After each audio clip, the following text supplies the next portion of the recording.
এটা কিন্তু একদম ভালো হচ্ছে না আপু। তুমি যদি আমার আর একটু কাছে আসো তাহলে আমি চিৎকার করব বলে দিলাম। তোকে কি কেউ বারণ করেছে? চিৎকার কর দেখি, কে তোকে বাঁচাতে আসে।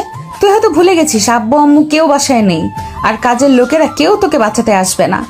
কেন যে আজকে আসতে গেলাম এখানে, খালামণি আমাকে আসতে বলে নিজেই গায়েব হয়ে গিয়েছে। প্লিজ আপু আমাকে যেতে দাও। অনেক দিন ধরে এমন একটা সুযোগের অপেক্ষায় ছিলাম, আর আজকে সেই সুযোগটা পেয়ে গেলাম। আজকে কিছুতেই তোমাকে ছাড়ছি না জান পাখি। আপু এবার কিন্তু আমি কান্না করব বলে দিলাম। তুমি প্রতিবার আমার সাথে এমন করো কেন? তোর সাথে করবো না তো কার সাথে করব? তুই আমার একমাত্র ভালোবাসা, আয় কাছে আয়। না আপু, আমার এসব ভালো লাগে না। আমি তোমাকে ভালোবাসি না কারণ তুমি আমার খালাতো বোন হও, তার উপর আবার তুমি আমার থেকে অনেক বড়। আমি এখনো পড়াশোনা করছি আর তুমি পুলিশের চাকরি করো।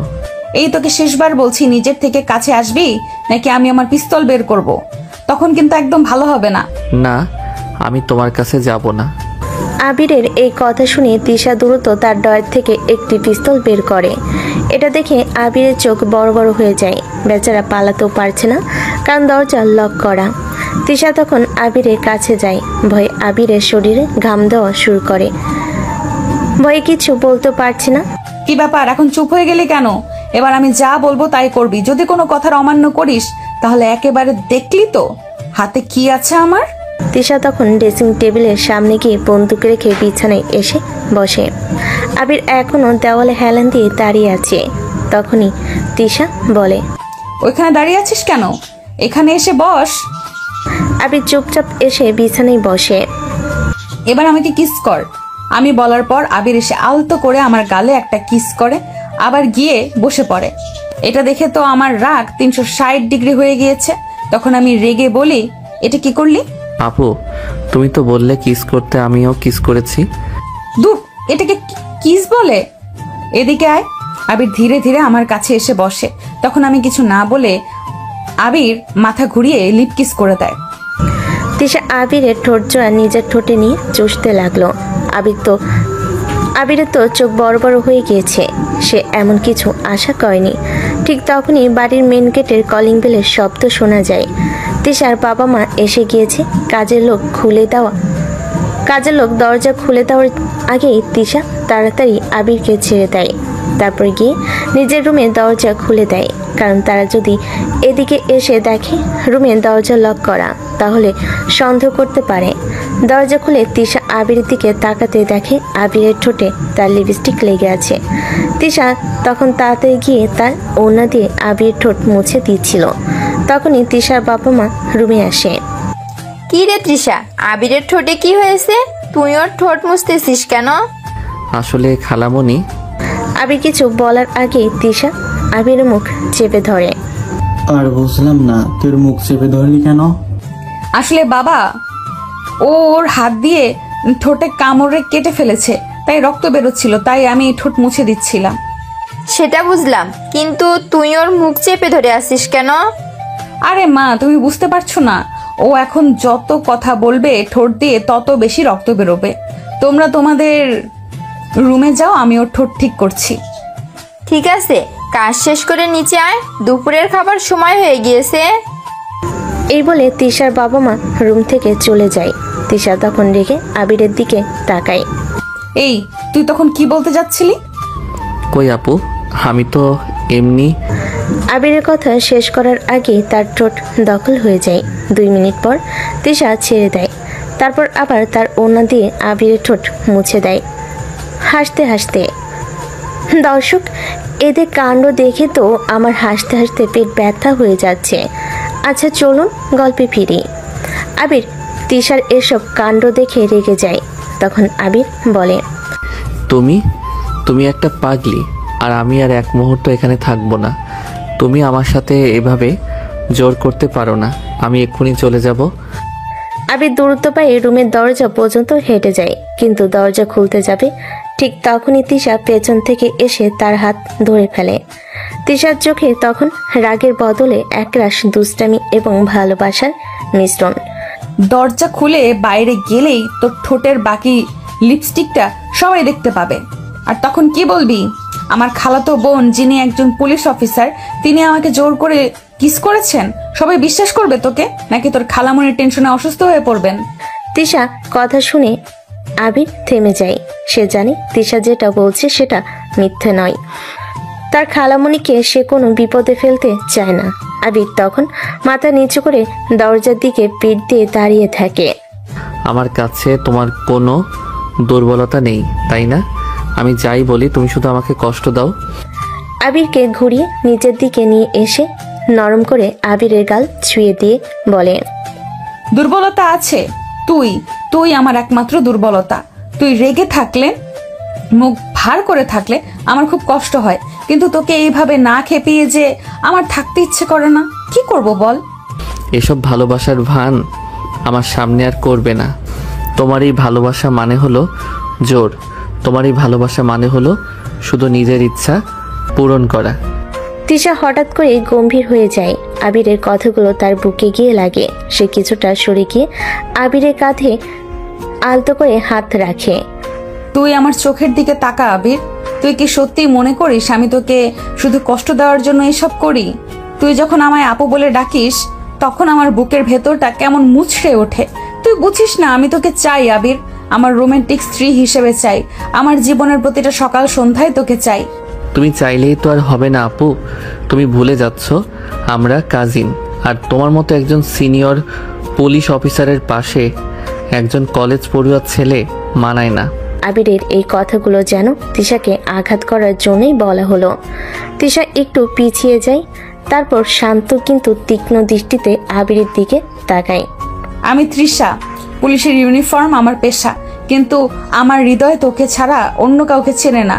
আর এই সমাজের মানানো না মানানোর হিসাব আমি কখনো করিনি, ভবিষ্যতেও করব না। তুই আমাকে ভালোবাসিস না এটা আমাকে বলিস না। তোর চোখে আমি অন্য কিছু দেখি আবির। ঠিক তখনই কাজের লোক এসে দরজায় নক করে। ম্যাডাম, খালামণি নিচে যেতে বললেন, খাবার টেবিলে সবাই অপেক্ষা করছেন। আসছি। তিশা আবার আবিরের দিকে তাকায়। সে আবিরের ঠোঁটের দিকে ইশারা করে বোঝায় যেন সে চুপ থাকে। নিচে যাবি, স্বাভাবিক থাকবি, আর মনে রাখিস আমার পিস্তল কিন্তু সবসময় আমার সাথেই থাকে। নিচে গিয়ে আমাকে তুমি বলে ডাকবি, কোনো আপু বা অন্য কিছু নয়। বোঝাতে পারলাম? হ্যাঁ। তিশা তখন একটা হাসি দিয়ে আবিরের হাত ধরে দুজনে একসঙ্গে রুম থেকে বের হয়ে খাবার টেবিলের দিকে যায়। আবিরের সমস্ত শরীর তখন রাগে ভয়ে এবং এক অজানা অনুভূতির অস্থিরতায় কাঁপছিল। খাবার টেবিলে বাবা মার সামনে দুজনই স্বাভাবিক থাকার অভিনয় করে যাচ্ছিল। আবির, তোর পড়াশোনা কেমন চলছে? এবার তো ফাইনাল ইয়ার, মন দিয়ে পড়। জি আঙ্কেল, ভালো চলছে। আমি মন দিয়েই পড়ছি। তৃষা, তোর প্রমোশনের কি খবর? এবার তো নিশ্চয়ই এসপিতে প্রমোশন হয়ে যাবে। আশা তো করছি মা, তবে কাজ শেষ হতে আরো কিছুদিন সময় লাগবে। আবির, তোমার প্লেটে আর কিছু মাংস নাও। তিশার এই তোমার সম্বোধন শুনে আবির কিছুটা চমকে ওঠে, কারণ এটা তাদের বাবা মার সামনে প্রথমবার। তবে সে বুঝতে পারে এটা তিশার হুঁশিয়ারি। আবির তখন প্লেটটা এগিয়ে দেয়। ধন্যবাদ আপু। খাবার শেষ হলো। আবির তিশার বাবার কাছ থেকে বিদায় নিয়ে নিজের বাড়ি ফেরার জন্য তৈরি হচ্ছিল। খালামণি, আঙ্কেল, আমি তাহলে এখন আসি। কাল সকালে আমার কোচিং আছে। কিরে, কই যাচ্ছিস? বস। বাড়িতে চলে যাব খালামণি। বাড়িতে যাবি মানে? আমি তোর মায়ের থেকে শুনলাম তোর কলেজ 1 মাসের জন্য বন্ধ দিয়েছে। তোর এখানে থাকার কথা। এ কথা শুনে তিশা অবাক হয়ে যায়, তবে পরক্ষণেই তার মুখে একটা চাপা হাসি রেখা ফুটে ওঠে। সে মনে মনে ভীষণ খুশি হয়। 1 মাস ধরে আবিরকে হাতের মুঠোয় রাখার সুযোগ। তুই কোথাও যাবি না, পুরো 1 মাস এখানেই থাকবি। আমি তোর মায়ের সাথে কথা বলে নিয়েছি। তুই বরং কিছুক্ষণ পর একবার বাড়িতে গিয়ে তোর জামা কাপড় আর বইপত্র নিয়ে আসিস। কিন্তু খালামণি। না, আর কোনো কিন্তু নয়, যা বললাম তাই হবে। আবির তখন আর কিছু না বলে হতাশ হয়ে মাথা নিচু করে দাঁড়ায়। সে মনে মনে বলে, সর্বনাশ, 1 মাস! এই পুলিশ ম্যাডামের টর্চার 1 মাস ধরে সহ্য করতে হবে। এর চেয়ে তো কলেজ খোলা থাকাও ভালো ছিল। এ কেমন ফাঁদে পড়লাম। আমি নিশ্চিত খালামণিকে এ আপুই পটিয়ে রাজি করিয়েছে। তখনই তিশা পরিস্থিতি বুঝে নিজেকে সামলে নিয়ে দ্রুত বলে ওঠে, আম্মু, আমিও আবিরের সাথে যাব, না হলে পরে বাড়িতে গিয়ে আবির হয়তো আর আসতে চাইবে না। হ্যাঁ, ঠিক বলেছিস। তাহলে তুইও যাস, তাড়াতাড়ি নিয়ে চলে আসিস। আবিরের সমস্ত রাগ গিয়ে তখন তিশার উপর পড়ে।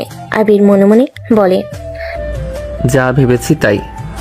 উনি নিজেই যাতে আমার উপর নজর রাখতে পারেন সেই জন্যই এই চালাকি করেছেন।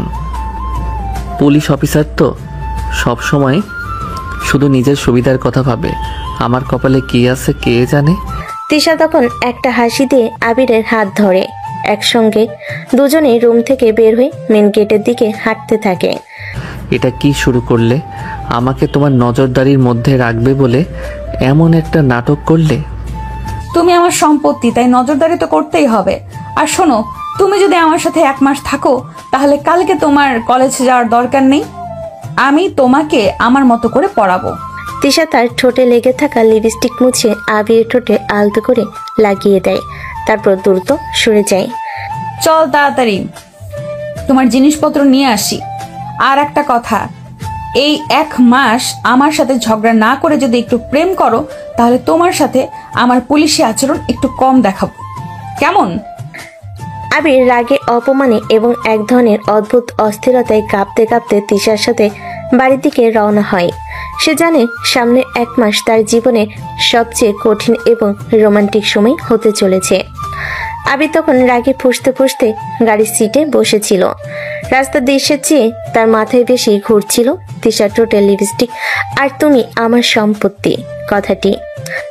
আবির আর তিশা যখন গাড়ি করে আবিরের বাড়ির দিকে যাচ্ছিল তখন দুজনের মধ্যে চরম নীরবতা। এই নীরবতা ছিল টেনশনে ভরা, ঝড়ের আগে শান্ত অবস্থার মতো। আবির গাড়ির কাছের দিকে তাকিয়েছিল আর তিশা এক দৃষ্টিতে তার দিকেই তাকিয়েছিল। এই, আমাকে দেখছিস না কেন? রাস্তা দিয়ে তাকিয়ে কি এমন দেখছিস? আমি যাই দেখি তোমার তাতে কি? আমি তো আর তোমাকে দেখছিলাম না। হো, তাহলে তো তোর দৃষ্টি চুরি হয়ে যাচ্ছে। জানিস তো আমার নজর সব দিকে থাকে। কিছুক্ষণ পর তারা আবিরের বাড়ি পৌঁছালো। জিনিসপত্র গুছিয়ে আবার তিশাদের বাড়িতে ফিরে এলো। আহা, তোরা চলে এলি। আবির, তোর পরীক্ষা সামনে, শান্ত পরিবেশ দরকার। তুই বরং গেস্ট রুমে থাক। আর তৃষা, তুই তো এসপির প্রমোশনের জন্য পড়ছিস, তাই তোরা দুজনেই দিনের বেলা তোর রুমে পড়বি, একজন আরেকজনকে সাহায্য করতে পারবি। মায়ের কথা শুনে আবির ভেতরে ভেতরে স্বস্তির নিঃশ্বাস ফেলল। তাকে যে দিনের বেলায় তিশার অধীনে থাকতে হবে এই ভেবে তার মুখ কালো হয়ে গেল। সে দ্রুত মাথা নিচু করে গেস্ট রুমের দিকে চলল। অন্যদিকে তিশার মুখে ফুটে উঠল চাপা হাসি। তার প্ল্যান সম্পূর্ণ সফল না হলেও আবিরকে নিজের রুমে আটকে রাখার সুযোগ তো সে পাচ্ছেই। ঠিক আছে মা, আমি আবিরকে ভালো করে পড়াবো, তুমি চিন্তা করো না। আবির, তুই যা, তোর ব্যাগটা গেস্ট রুমে রাখ, জিনিসপত্র রাখ। আবির তখন গেস্ট রুমে গিয়ে তার জামা কাপড় এবং বইপত্র গুছিয়ে নিতে শুরু করলো। সে সময় কাটাতে চাইছিল কারণ সে জানতো তিশার রুমে পড়তে যাওয়া মানে নতুন বিপদ। এই করতে করতে বাইরে সন্ধ্যা নেমে এলো। ঘরের ভেতর আবছা অন্ধকার। আবির তখন জানালার ধারে দাঁড়িয়ে ভাবছিল কিভাবে এই 1 মাস পুলিশ ম্যাডামের হাত থেকে বাঁচা যায়। ঠিক তখনই তিশার মা দরজার কাছে এসে ডাকলেন, আবির, কি করছিস বাবা? ঘর তো দেখছি অন্ধকার। এখন আর দেরি করিস না, তৃষা অনেকক্ষণ ধরে তোর জন্য অপেক্ষা করছে। ভালো করে ফ্রেশ হয়ে তোর বইগুলো নিয়ে তৃষার রুমে যা, পড়তে বসতে হবে। আবিরের বুকটা ধড়াস করে উঠল।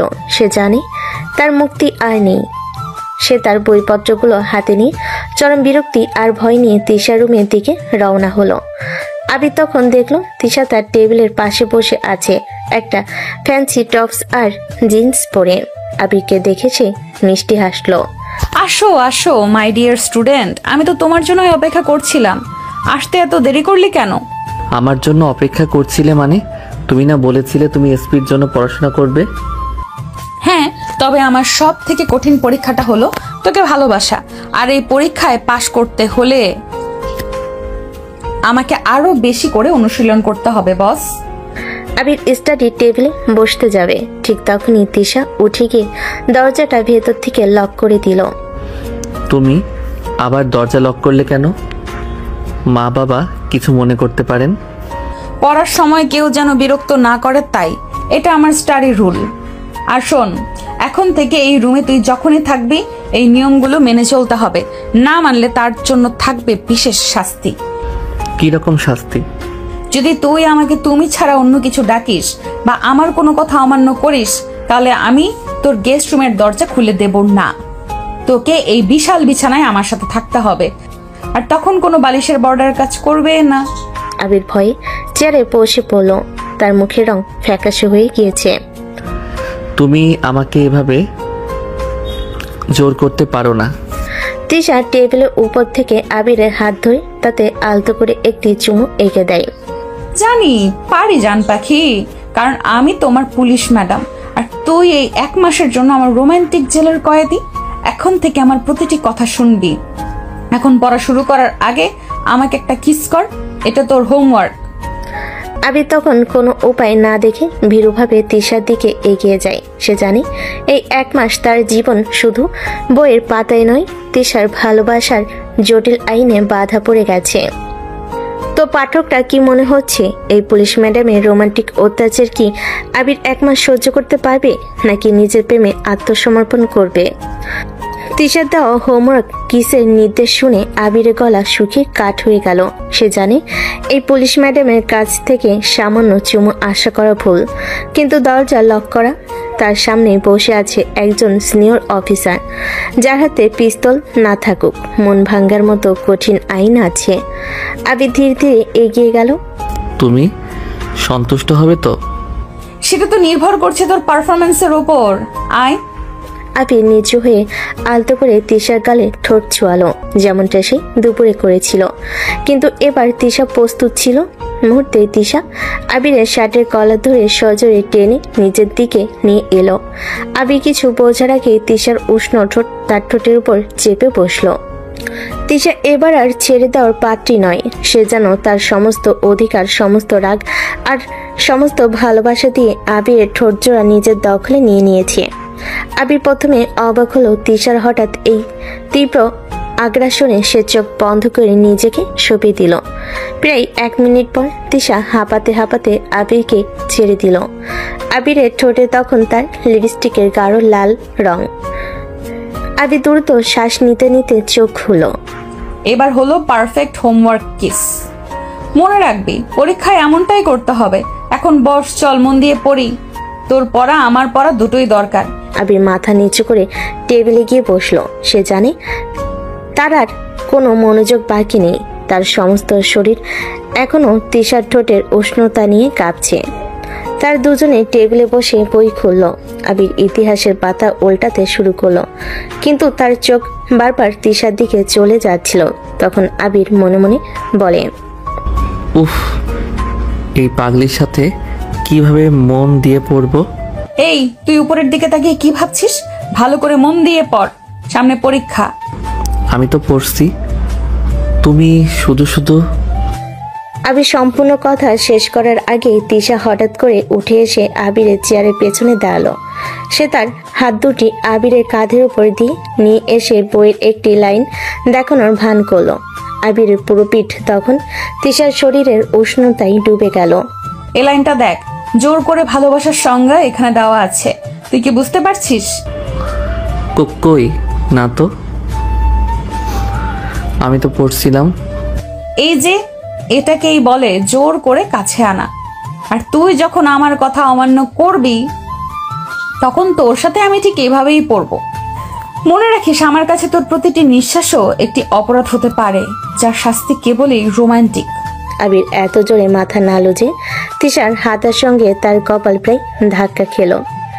তিশা হেসে সরে গিয়ে তার জায়গায় বসলো। এবার পর, আমি একটু কাজ করি। প্রায় ঘন্টাখানেক তারা চুপচাপ কাটালো। তিশা তার ল্যাপটপ পুলিশের কিছু রিপোর্ট দেখছিল। আর আবির সত্যি মন দিয়ে পড়ার চেষ্টা করছিল। এটুকু শান্তি যেন তার কাছে এখন মূল্যবান। রাত প্রায় 10টা বাজতেই তিশা ল্যাপটপ বন্ধ করলো। চল, আজকের পড়া শেষ। কাল সকালে উঠে তোর সঙ্গে এই চ্যাপ্টার নিয়ে আলোচনা করব। ধন্যবাদ আপু, আমি তাহলে এখন যাই। যাবি তো বটেই, কিন্তু একটা কথা শোন, এই 1 মাস রাতে ঘুমানোর আগে আমাকে একটা গুড নাইট টেক্সট করবি। সেখানে শুধু লিখবি আমি শুধু তোমার, আর কোনো কথা লিখবি না। যদি এটা ভুলিস।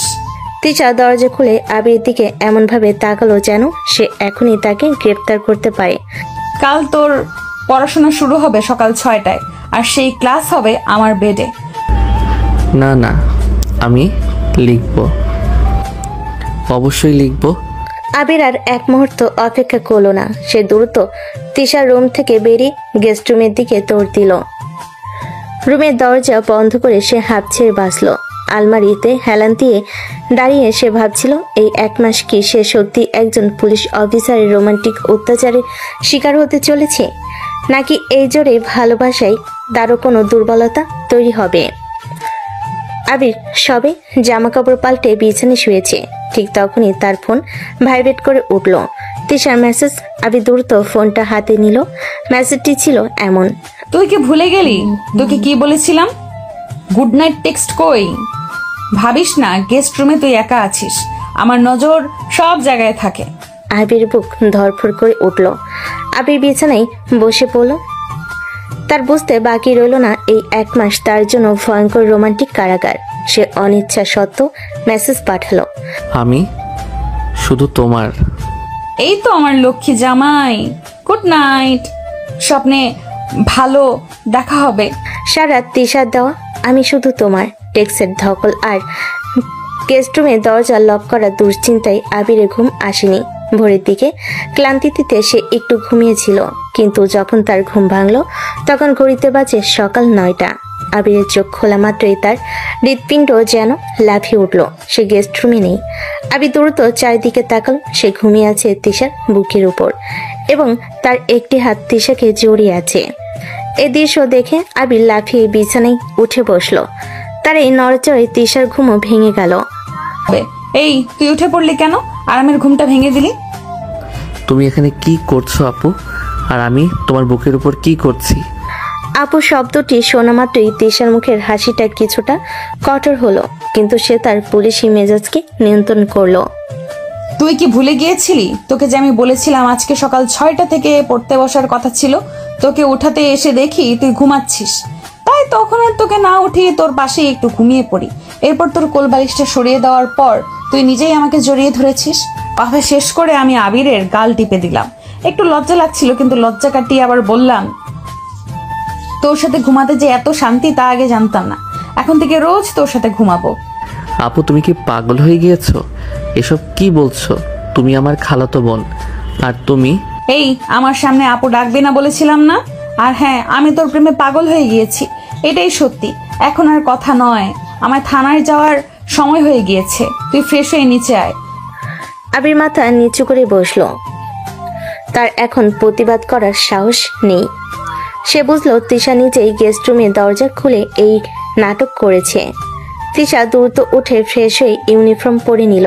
কাঁধে পিস্তলের হোলিস্টার আর কোমরে বেল্ট পরতে পরতে আবিরের দিকে তাকালো।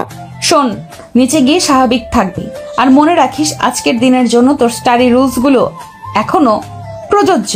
সারাদিন তুই এই ঘরেই পড়াশোনা করবি, আমার জন্য অপেক্ষা করবি। কাউকে বলবি না যে আমি তোকে জোর করছি। তুমি কতক্ষণ পর আসবে? আজ একটু বেশি কাজ আছে, হয়তো রাত 10টা বাজতে পারে। তার আগে তুই একবারও বাড়ির বাইরে বেরোবি না। আর হ্যাঁ, আমি কল করলে অবশ্যই ধরবি। এখন যা নাস্তা কর, তোর জন্য ডিম টোস্ট রেডি আছে। আবির দ্রুত ফ্রেশ হয়ে নিচে গেল। খাবার টেবিলে তিশার বাবা মা ব্রেকফাস্ট করছে। আবিরকে দেখে তিশার মা হাসি মুখে জিজ্ঞেস করলো, কি রে আবির, তোর ঘুম আজ এত দেরিতে ভাঙলো কেন? শরীর খারাপ নাকি? না খালামণি, রাতে একটু ঘুম কম হয়েছিল, তাই উঠতে দেরি হয়ে গিয়েছে। আবির কিছু বলার আগে তিশা নিচে চলে এলো। ইউনিফর্মে তাকে দেখতে তখনও আরো কঠোর আর ক্ষমতাবান লাগছিল। মা, আমি এখন বেরোচ্ছি, আমার মিটিং আছে। আবে তুমি মন দিয়ে পড়াশোনা করবে, কোনো সমস্যা হলে আমাকে ফোন করতে পারো। আর মনে আছে তো তোমাকে আমি কি বলে গেলাম? হ্যাঁ। তিশা তার বাবা মাকে বিদায় জানিয়ে আবিরের দিকে তাকালো। তার চোখে তখন ভালোবাসার চেয়েও বেশি ছিল অধিকার আর কৃতিত্ব। তারপর সে দ্রুত ঘর থেকে বের হয়ে গেল। দেখেছিস আবির, তোর আপু কত দায়িত্বশীল।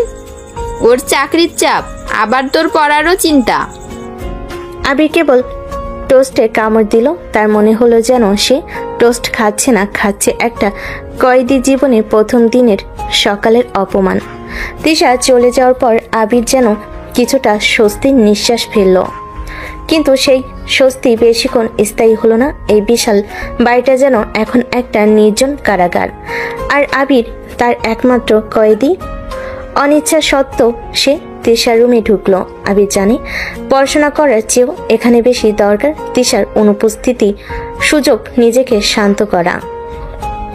আবির বই খুলে টেবিলে বসলো, কিন্তু মন টিকলো না। তার নজর চলে গেল তিশার ড্রেসিং টেবিলের দিকে, যেখানে সে পিস্তলের হোলিস্টারটি রাখা আছে। সে ঘুরে ঘুরে রুমটি দেখতে লাগলো। এত গোছানো, তবু কেমন যেন ভয় লাগে এই রুমে আসলে, যেমন তৃষা আপুকে ভয় লাগে। হঠাৎ আবিরের চোখ পড়ল তিশার স্টাডি টেবিলের কোণে রাখা একটি ছোট্ট ডায়েরির উপর। কৌতূহল সামলাতে না পেরে সে ডায়েরিটি হাতে তুলে নিল। প্রথম কয়েকটি পাতা উল্টাতেই সে স্তব্ধ হয়ে গেল। ডায়েরির একটি পাশটাই শুধু লেখা, আবির তুই আমার সব, তোকে ছাড়া আমার জীবন অচল। আরো কয়েকটি পাতা উল্টানোর পর আবির একটি ছোট্ট পোলারয়েড ছবি দেখতে পেল। ছবিটি আবিরেরই, সম্ভবত কোনো পার্টিতে তোলা, যেখানে আবির হাসছে। ছবির নিচে তিশার হাতে লেখা ছোট্ট নোট, আমার একমাত্র দুর্বলতা আবির, তুই শুধুই আমার। নোটের লেখা পড়ে আবির বলে, তার মানে তৃষা আপু কি সত্যি আমাকে ভালোবাসে? এটা কি শুধু জোর নয়? আবিরের মন দ্বিধায় ভরে গেল। তার মনে হলো তিশার এই পাগলামি হয়তো শুধু তার পুলিশি কৃতিত্ব নয়, বরং এক গভীর অধিকার বোধ। কিছুক্ষণ পর আবির তার বিরক্তি সামলাতে না পেরে ঘর থেকে বের হলো। সে ভাবল এক গ্লাস জল খাবে। সে ধীরে ধীরে হেঁটে রান্নাঘরের দিকে গেল। আবির রান্নাঘরের দিকে হেঁটে গেল। কাজের লোক তখন দুপুরে খাবারের প্রস্তুতি নিচ্ছিল। আবির ফ্রিজ থেকে জল বের করে রান্নাঘরের টেবিলে দাঁড়িয়ে জল খেতে লাগলো। সে একটু সময় কাটাতে চাইল। তিশার চোখ এড়িয়ে থাকার এই সামান্য স্বাধীনতা তার কাছে মূল্যবান মনে হলো। আবির তখন সবে কাজের লোকটির সাথে কলেজে কথা বলছিল। ঠিক তখনই তার ফোন বেজে উঠল। স্ক্রিনে তিশার নাম। আবিরের বুকে ধড়াস করে উঠল। হ্যালো তৃষা। এই তুই কোথায়? তোর তো আমার রুমে পড়ার কথা, কল ধরতেই এত সময় লাগলো কেন? আমি রান্নাঘরে মাত্র এলাম এক গ্লাস জল খেতে। জল খেতে? জল কি তোর গেস্ট রুমে নেই নাকি তুই ভাবছিস আমি থানায় আছি বলে তোর উপর আমার নজর নেই? এক্ষুনি রুমে ফিরে আয়। আমি যাচ্ছি। তুই আমার কাছে ভিডিও কল কর, আমি দেখতে চাই তুই এখন কোথায় আছিস। আবির দ্রুত রান্নাঘরের দরজা বন্ধ করে দিল এবং ভিডিও কল ধরল। পেছনে কি দেখছিস? আলোটা কোথায় লাগছে? তুই তো এখনো রান্নাঘরেই। আমি কি তোকে বলে যাইনি আমার রুমে থাকবি? আমি সত্যি বলছি, মাত্র জল খেতে এসেছিলাম। ঠিক আছে, আমি দেখছি। এই শেষবার, ভুলে যাস না তোর জীবন এখন আমার হাতের মুঠোয়। এখন কল কাট আর পড়ার টেবিলে গিয়ে বস। আমি ফিরে এসে কিন্তু তোর সারাদিনের পড়া নেব। আবির দ্রুত কল কেটে ফোন পকেটে রাখলো এবং হাঁপাতে হাঁপাতে তিশার রুমে ফিরে গেল। সে বুঝলো পুলিশ ম্যাডামের নজরদারির জাল থেকে তার পালানো অসম্ভব। সূর্য ডোবার পর আবির ডিনার শেষে আবার তিশার রুমে ফিরল। ঘড়িতে তখন রাত 10টা পেরিয়েছে। আবির ক্লান্তিতে টেবিলে মাথা রেখে সামান্য ঘুমিয়ে পড়েছে। রাত প্রায় 10:40। বাইরে গাড়ির ব্রেক কষার শব্দ হলো। আবিরের ঘুম ভেঙে গেল। তার হৃৎপিণ্ড জোরে জোরে ধরফড় করতে লাগলো। এবার তিশা আসছে। কিছুক্ষণের মধ্যেই রুমের দরজা খুলে গেল। তিশা ইউনিফর্মে আছে, তার চোখে রাজ্যের ক্লান্তি, কিন্তু আবিরকে টেবিলে দেখে তার মুখে একটা সন্তুষ্টির হাসি ফুটে উঠল। তবে সেই হাসি দ্রুত মিলিয়ে গেল। তুই মিথ্যা বললি কেন আবির? কি মিথ্যা? তুই জল খাওয়ার কথা বলে রান্নাঘরে প্রায় 20 মিনিট ধরে ছিলি। আমার সিসিটিভি ফুটেজ দেখতে হয় না? তোর প্রত্যেকটা পদক্ষেপ আমার মুখস্থ। এই সামান্য নিয়মটা ভাঙার সাহস তোর হলো কি করে? আবির পুরোপুরি ধরা পড়ে গেল। সে বুঝলো তিশা তার উপর যে নজরদারি চালাচ্ছে তা কেবল ফোন কলেজের মাধ্যমে নয়, সম্ভবত গোটা বাড়িতে তার ক্ষমতার বিস্তৃত। আবির ভয়ে মাথা নিচু করলো। আজ রাতে তোর শাস্তি হবে, আর সেই শাস্তি হবে তোর গেস্ট রুমে নয়, আমার রুমে, আমার মতো করে। তিশা তখন আবিরের হাত ধরে টানলো। তার চোখ জ্বলজ্বল করছে, যেখানে শাসনের চেয়েও বেশি দেখা যাচ্ছে এক তীব্র অধিকারবোধ। আবির জানে না তিশা তাকে কি শাস্তি দিবে। তিশার তীক্ষ্ণ অভিযোগে আবির ধরা পড়ে গেল। সে বুঝলো তিশার নজরদারি কতটা গভীর। তার সমস্ত শরীর ভয়ে কাঁপছে। তিশা তখন দরজা লক করে দিল এবং ধীরে ধীরে আবির দিকে এগিয়ে এলো। আবির চোখ বন্ধ করে নিজেকে প্রস্তুত করলো। হয়তো হ্যান্ডকাপ পরানো হবে, নয়তো কড়া ভাষায় শাসন করা হবে। শাস্তি তো তোকে পেতেই হবে আবির। তুই আমাকে মিথ্যা বললি, তুই আমার বিশ্বাস ভাঙলি। আবির ভয়ে চোখ খুলতেই দেখলো তিশা হঠাৎ করে তার কোমরের চামড়ার বেল্টটি সজোরে খুলে ছুঁড়ে ফেল। এরপর কাঁধ থেকে তার সার্ভিস পিস্তলের হোল্ডারটি আলমারির দিকে ছুঁড়ে দিল। আবিরের মনে হলো এবার হয়তো আসল পুলিশি টর্চার শুরু হবে। প্লিজ তুমি আমাকে ছেড়ে দাও, আমি আর কখনো মিথ্যা বলবো না। কিন্তু যা ঘটলো তা আবিরের সমস্ত ধারণার বাইরে ছিল। তিশা আবিরের সামনে এসে হঠাৎ ইউনিফর্মের শার্টের প্রথম বোতামটি খুলল আর আবিরের চোখে চোখ রেখে একটি গভীর দীর্ঘশ্বাস ফেল। তার চোখে কোনো রাগ নেই, আছে কেবল রাজ্যের ক্লান্তি আর একরাশ অব্যক্ত যন্ত্রণা। কেন করিস এমন? কেন তুই এত পালিয়ে যেতে চাস? তুই কি জানিস না এই ইউনিফর্মের ভেতরে যে মানুষটা আছে সে কতটা একা? তিশা হঠাৎ করে শার্টটি খুলে ফেলল। আবির দেখলো ভেতরে সাদা টপসে তাকে খুব সাধারণ একজন নারীর মতো দেখাচ্ছে। এরপর তিশা আর নিজেকে ধরে রাখতে পারলো না। সে আবিরের সামনে হাঁটু গিয়ে বসে পড়ল আর আবিরের হাত ধরে তার ঘাড়ে মাথা রাখলো। আবিরের কাঁধে ভিজে যেতে শুরু করলো। তিশা কাঁদছে। তোর মিথ্যেটাই আমার সব থেকে বড় শাস্তি আবির। আমি তোকে জোর করে নিজের কাছে আনতে চাই না। আমি চাই তুই যেন আমাকে ছেড়ে না যাস। এই যে আমি তোর উপর এত নজরদারি করি, এত জোর করি, এটা পুলিশি পাওয়ার নয়, এটা আমার দুর্বলতা। আমার খুব ভয় লাগে তুই একদিন ঠিকই আমায় ভুলে যাবি। তুমি কাঁদছো? কাঁদতে দিবি না? পুলিশ অফিসারদের কি কাঁদতে নেই? তুই কেন আমাকে এত কষ্ট দিস?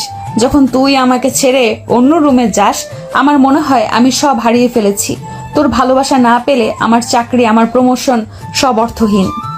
তিশার এই অপ্রত্যাশিত দুর্বলতা আবিরের ভেতরের সমস্ত রাগ আর বিরক্তিকে যেন নিমিষেই গড়িয়ে দিল। সে তিশার এই রূপ কখনো দেখেনি।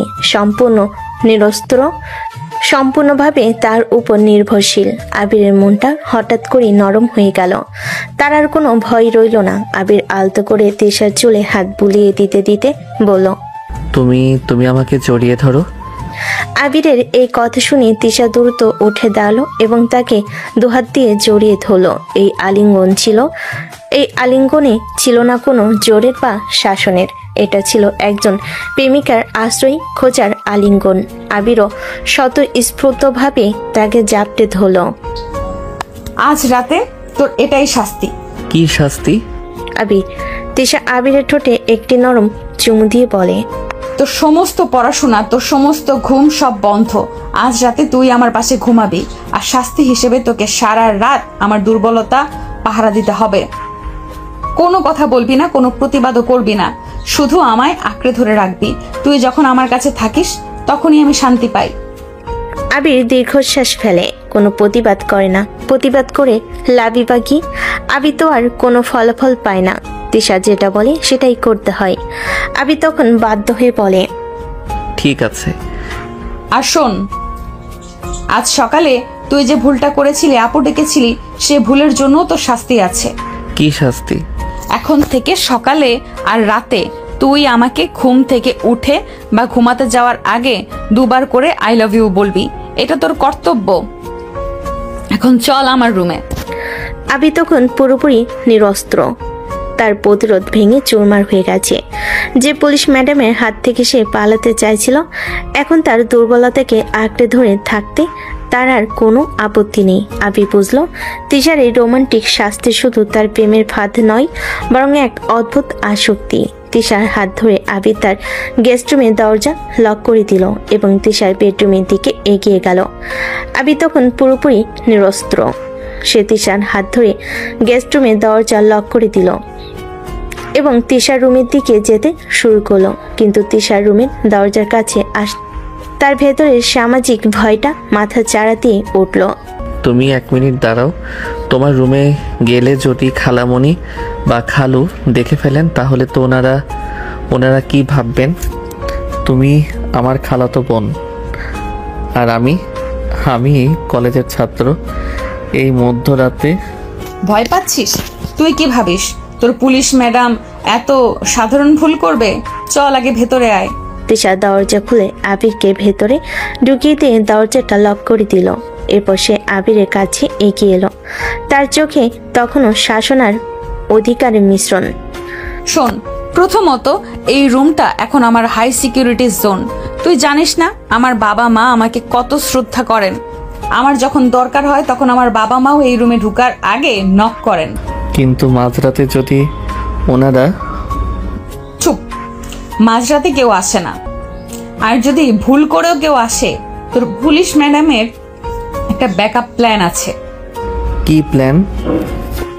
কালকে সকালে যখন তুই ঘর থেকে বের হবি তার 5 মিনিট আগে আমার মা এসে নক করবেন। আমি তখন দ্রুত দরজা খুলে দিব। তুই অনেকক্ষণ ধরে আমাকে একটা জরুরি ফাইল কম্পোজ করতে সাহায্য করছিলি, তাই তোর গেস্ট রুমে যেতে দেরি হয়ে গেছে। এটা কি তারা বিশ্বাস করবেন? অবশ্যই করবেন, কারণ আমি তৃষা, একজন পুলিশ অফিসার। আমি যখন যা বলি সেটাই সত্যি। আর শোন, যদি মাঝরাতে কোনো জরুরি পরিস্থিতি তৈরি হয়, যেমন ধর কেউ দরজা খোলার চেষ্টা করে। তিশা তখন আলমারি থেকে একটি পুলিশ ওয়্যারলেস বের করলো। এই দেখ, ওয়্যারলেসে একটা আলতো চাপ দিলেই বাবা মা ভাবেন আমার অফিসের জরুরি কল এসেছে, তখন তারা দ্রুত ফিরে যাবেন। বুঝলি? তোর জীবন এখন আমার হাতে আর তোর নিরাপত্তা আমার দায়িত্বে। এবার শান্তি। আবির পুরোপুরি বাকরুদ্ধ। তিশা তার ব্যক্তিগত জীবনকেও যেন পুলিশি কৌশলে মুড়ে রেখেছে। তার কাছে পালানোর কোনো রাস্তা নেই। তুমি খুব চতুর। আমি চতুর নই, আমি রোমান্টিক বউ। আর বউকে তো একটু চালাক হতেই হয়। এখন চল তোর শাস্তি শুরু করি। তিশা তখন তার চুল বাঁধতে বাঁধতে আবিরের দিকে তাকালো। আজকের শাস্তি কি ছিল ভুলে গিয়েছিস? না, ভুলিনি। আই লাভ ইউ 2 বার। শুধু 2 বার বললে হবে না, বলতে হবে মন থেকে। চল এখন শুতে চল। আর আজ রাতে তো নতুন নিয়ম হলো, তুই আমার থেকে কমপক্ষে 1 ইঞ্চি দূরে থাকতে পারবি না। তোকে সারা রাত আমার বুকে মাথা রেখে ঘুমাতে হবে। আবির আর কোনো প্রতিবাদ করলো না। সে বুঝে গেছে প্রতিবাদ করা মানে শাস্তির তীব্রতা আরো বাড়ানো। সে ধীরে ধীরে বিছানার দিকে এগিয়ে গেল। তিশা তখন সমস্ত আলো নিভিয়ে শুধু বেডসাইড ল্যাম্পটা জ্বালিয়ে দিল। আবির তখন বিছানায় শুয়ে তিশার দিকে ফিরল। আই লাভ ইউ তুমি। আরেকবার। আই লাভ ইউ তুমি। তিশা খুশি হয়ে আবিরকে টেনে নিজের বুকে নিয়ে এলো। তার ইউনিফর্মের সুঘ্রাণ আর শরীরের উষ্ণতা আবিরকে ঘিরে ধরল। আবির তখন তার সমস্ত ভয় ভুলে গিয়ে একজন পুলিশ ম্যাডামের বুকে মাথা রেখে এক অদ্ভুত রোমান্টিক নিরাপত্তার ভেতর ডুবে গেল। সে বুঝল এই জোরের ভালোবাসা তাকে ধীরে ধীরে কেমন যেন এক ভিন্ন জগতে টেনে নিয়ে যাচ্ছে। রাতটা আবিরের জীবনে ছিল সম্পূর্ণ অপ্রত্যাশিত। যে পুলিশ ম্যাডামের ভয়ে তার বুক ধড়ফড় করত, সারা রাত সে তারই বুকে মাথা রেখে ঘুমিয়েছে। সকালে আবিরের ঘুম ভাঙল। তখন সে তিশার বুকের পর মাথা রেখে গভীর ঘুমে মগ্ন। আবির আলতো করে মাথা তুলল। তার মনে কোনো ভয় বা রাগ নেই, বরং এক অদ্ভুত উষ্ণতা তাকে ঘিরে রেখেছে। আবির দেখল তিশা ঘুমাচ্ছে। ইউনিফর্ম ছাড়া তাকে দেখতে ঠিক তার খালাতো বোনের মতোই সরল লাগছে। আবির খুব সাবধানে তার চুলে হাত বুলিয়ে দিল। সে বুঝল তিশার এই জোর করা ভালোবাসার ভেতরও এক গভীর সত্য লুকিয়ে আছে। ঠিক তখনই তিশার চোখ খুলে গেল। পুলিশি ট্রেনিং এর মতোই মুহূর্তেই তার ঘুম ভেঙে গেল। তুই উঠে পড়লি? তোর তো ঘুম ভাঙতে ইচ্ছে করছিল না। তুমি খুব সুন্দর করে ঘুমাও। আবির কথা শুনে তিশা হেসে আবিরকে আরো কাছে টেনে নিল। শোন, সকাল হয়ে গেছে, আজকের কর্তব্য বাকি আছে। আই লাভ ইউ তুমি। আরেকবার। আই লাভ ইউ তুমি। তিশা খুশি হয়ে আবিরের কপালে একটি চুমু আঁকলো। ঠিক তখনই দরজায় মৃদু টোকা পড়লো, যেমনটা তিশা বলেছিল। তৃষা, তোদের ঘুম ভাঙলো? আবির, তুই এখনো ওর ঘরে? তিশা আবিরের দিকে তাকিয়ে চোখে ইশারা করলো। আবির দ্রুত বিছানা থেকে নেমে দাঁড়িয়ে গেল। তিশা তখন চাদরটা ঠিক করতে করতে দরজা খুলে দিল। মা, আজ একটা জরুরি ফাইল কম্পোজ করতে আবির অনেক সাহায্য করেছে, তাই ওকে গেস্ট রুমে যেতে দিতে একটু দেরি হলো। তুমি চিন্তা করো না। ও, এমন কাজ আর করিস না। আবির, যা বাবা, ফ্রেশ হয়ে নিচে আয়। আবির তখন সুযোগ পেয়ে দ্রুত ঘর থেকে বেরিয়ে গেল।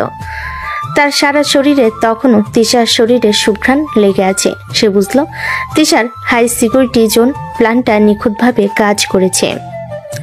ব্রেকফাস্টের সময় আবির লক্ষ্য করলো তিশা আজও ইউনিফর্ম পরেছে, কিন্তু তার চোখে মুখে এক অদ্ভুত শান্তি। তিশা ব্রেকফাস্ট টেবিলে বসে আবিরের প্লেটে টোস্ট এগিয়ে দিল। আবির, তুমি মন দিয়ে খাও, আমার আজ খুব জরুরি একটা জায়গায় যেতে হবে। তুমি সাবধানে থেকো। চিন্তা করিস না, তোর পুলিশ ম্যাডামকে এত সহজে কেউ কাবু করতে পারে না। শোন, আজ সারা দিন তুই আমার জন্য একটা কবিতা লিখবি। কবিতা? কিন্তু আমি তো। কোনো জোর নয়, কোনো ভয় নয়, শুধু তোর মনে আমার জন্য কি আছে সেটা লিখবি। সন্ধ্যায় ফিরে আমি দেখতে চাই এটা তোর আজকের ভালোবাসার হোমওয়ার্ক। এটা প্রমাণ করবে তুই গতকাল মিথ্যে বললেও তোর মন আমার থেকে পালাতে চায় না। আবির তখন আর প্রতিবাদ করলো না। সে বুঝতে পারল এটা কোনো পুলিশি নির্দেশ নয়, বরং একজন প্রেমিকার মন বোঝার চেষ্টা। ঘর থেকে বেরোনোর আগে তিশা হঠাৎ ফিরে এলো। সে আবিরের কাছে এসে তার ফোনটা নিল। মুহূর্তের মধ্যে সে আবিরের ফোনের ওয়েল পেপার পরিবর্তন করে দিল। যখন তোর মন কবিতা লিখতে চাইবে না, তখন এই ছবিটা দেখবি। তিশা চলে যাওয়ার পর আবির দ্রুত ফোনটা হাতে নিল। সে দেখলো নতুন ওয়েল পেপারটা হলো তাদের দুজনের ছবি, যেখানে আবির তার বুকে মাথা রেখে ঘুমাচ্ছে। আবির লজ্জা পেল, কিন্তু ভেতর ভেতর এক অদ্ভুত ভালো লাগা কাজ করলো। তার সমস্ত গোপন মুহূর্ত এখন তিশার দখলে। সকালে নাস্তা শেষ করে আবির আবার তিশার রুমে ফিরল। টেবিলের উপর বই খোলার আগে তার চোখ গেল ফোনে স্ক্রিনের দিকে, তাদের দুজনের ওয়েল পেপারের দিকে। আবির লজ্জায় লাল হয়ে গেল, কিন্তু এই একান্ত ব্যক্তিগত ছবিটি তাকে একই সাথে মুগ্ধ ও বিভ্রান্তি করলো। সে বুঝতে পারল তিশার এই পদক্ষেপটা শুধু ক্ষমতা দেখানো নয়, বরং এক তীব্র অধিকার বোধের প্রকাশ। আবির তখন কলম হাতে নিল। আজকের কাজ কবিতা লেখা। কবিতা? আমি এখন কি লিখব? রাগ নাকি ভয় নাকি নাকি অন্য কিছু? আবির প্রথম লাইনে লিখলো, আমি বন্দি, বন্দি আমি তোমার কঠিন শাসনে। কিন্তু লাইনটা লেখার পর তার মনে পড়লো তিশার অশ্রু সজল মুখটা। সে দ্রুত পাতাটা ছিঁড়ে ফেলল।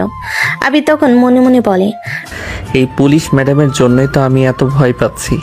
কিন্তু কাল রাতে যখন তুমি কাঁদছিলে, আমার মনে হচ্ছিল তুমি পৃথিবীর সবচেয়ে দুর্বল মানুষ। এই দুর্বলতাটাই কেন জানি আমাকে তোমার কাছে টানছে। আবির তার নিজের মনের এই পরিবর্তন বুঝতে পারছিল না। সে তিশার কাছ থেকে পালাতে চেয়েছিল, কিন্তু এখন পালাতে চাওয়ার ইচ্ছেটা যেন ক্রমশ কমে আসছে। হয়তো এই জোরে ভালোবাসা তার কাছে এক নতুন ধরনের উত্তেজনা নিয়ে এসেছে। ঠিক দুপুরবেলা যখন আবির গভীর চিন্তায় মগ্ন, তখন তার ফোন বেজে উঠল। স্ক্রিনে তিশার নাম। আবির দ্রুত ফোন ধরল। হ্যালো, তুমি? এই, তুই ঠিক আছিস? শোন, এটা আমার ডিউটি কল। আমি একটা জরুরি কেস নিয়ে কথা বলছি। তোর উপর আমার নজর আছে, তাই মন দিয়ে পড়াশোনা করবি। আমি স্পিকার অন করছি। আবির কোনো কথা বলার সুযোগ পেল না। স্পিকার অন হতেই আবির শুনতে পেল তিশা তার অর্ডিনেটরদের কঠিন নির্দেশ দিচ্ছেন। তার পুলিশি মেজাজ যুক্তিবাদী এবং দ্রুত সিদ্ধান্ত নেওয়ার ক্ষমতা আবিরকে মনে করিয়ে দিল তিশা কতটা ক্ষমতাশালী। এই দৃশ্য আবিরের হৃদস্পন্দন বাড়িয়ে দিল। এটাই তার সেই পুলিশি ম্যাডাম যাকে সে ভয় পায়। সাবধানে থাকবি, সন্ধ্যায় ফিরে কবিতা দেখব। তিশার এই পুলিশি রূপ আবিরকে চূড়ান্তভাবে প্রভাবিত করলো।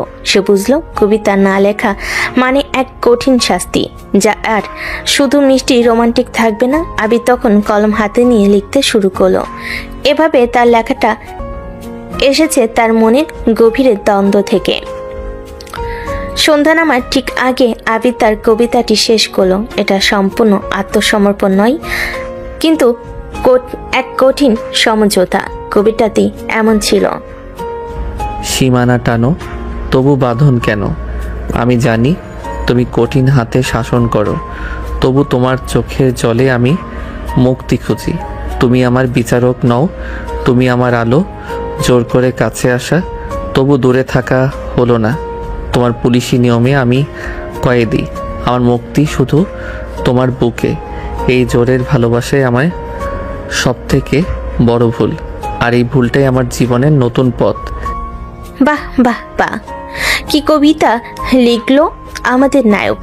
দর্শক জানেন, আমিও আমাদের নায়িকার মতো রোমান্টিক, কিন্তু আমার কোনো খালাতো মামাতো ফুফাতো চাচাতো ভাই নেই, তাই দেবদাস হয়ে আপনাদের সাথে বকবক করছি। আবির কবিতা পড়ে নিজেই চমকে গেল।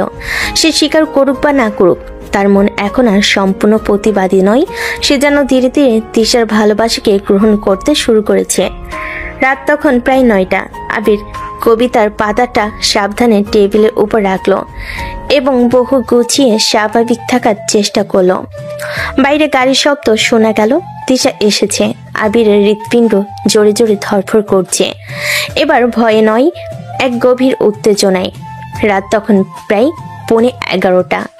দরজার লক খোলার শব্দ হলো। তিশার রুমে ঢুকলো। ইউনিফর্ম পরা তিশাকে দেখে আবিরের বুকে এক মিশ্র অনুভূতি, ভয়, উত্তেজনা এবং গভীর অনুরাগ। তিশার চোখে মুখে সারাদিনের ক্লান্তির ছাপ, কিন্তু তার চোখে সরাসরি টেবিলের উপর রাখা ভাঁজ করা কাগজটির দিকে। মন দিয়ে পড়েছিস? হ্যাঁ। তিশা টেবিলের কাছে এগিয়ে গিয়ে কাগজটি তুলে নিল। কবিতা লিখেছিস? আমি বলেছিলাম তোর মনে আমার জন্য কি আছে সেটাই লিখবি। তিশা এখন নিজের ক্লান্তি ভুলে চেয়ার টেনে বসলো। সে আস্তে আস্তে কবিতাটি খুলল এবং মনোযোগ দিয়ে পড়তে শুরু করলো। আবির তখন দম বন্ধ করে দাঁড়িয়ে আছে। তার মনে হচ্ছে পুলিশ ম্যাডামের দেওয়া সবচেয়ে কঠিন পরীক্ষার ফল প্রকাশ হচ্ছে এই মুহূর্তে। তিশা কবিতাটি প্রথমবার দ্রুত পড়ে নিল, তারপর দ্বিতীয়বার পড়ল আরো ধীরে। প্রতিটি লাইনে যেন তার ব্যক্তিগত জীবনের প্রতিচ্ছবি খুঁজছে। কবিতাটি শেষ করে তিশার চোখ বন্ধ করলো। তার চোখ দিয়ে 2 ফোঁটা জল গড়িয়ে পড়লো, কিন্তু এবার সেটা কষ্টে নয়, চূড়ান্ত আনন্দের জল। এই জোরের ভালোবাসাই আমার সবচেয়ে বড় ভুল, আর এই ভুলটাই আমার জীবনের নতুন পথ। তিশা তখন দ্রুত উঠে দাঁড়ালো এবং আবিরের কাছে এসে তাকে শক্ত করে জড়িয়ে ধরল। এই আলিঙ্গন ছিল কোনো শান্তি নয়, এটা ছিল এক গভীর মুক্তির আলিঙ্গন। তুই জানিস না, তোর এই কথাগুলো শোনার জন্য আমি কতদিন ধরে অপেক্ষা করছিলাম। তুই যখন আমায় আপু ডাকিস, আমার মনে হতো আমি সব থেকে বড় অপরাধী। তুমি কষ্ট পাও আমি বুঝতে পারিনি। এখন থেকে আর কষ্ট পাবো না, কারণ এখন আর কোনো জোর নেই। তুই নিজেই স্বীকার করেছিস তোর ভুলটাই তোর জীবনের নতুন পথ। শোন, তুই শুধু আমার কয়েদি ছিলি না, তুই ছিলি আমার হবু বর, আর এখন তুই আমার স্বামী। আবির অবাক হয়ে তিশার দিকে তাকিয়ে রইল। তার সমস্ত প্রতিবাদ, সমস্ত দ্বিধা যেন এক নিমিষে দূর হয়ে গেল।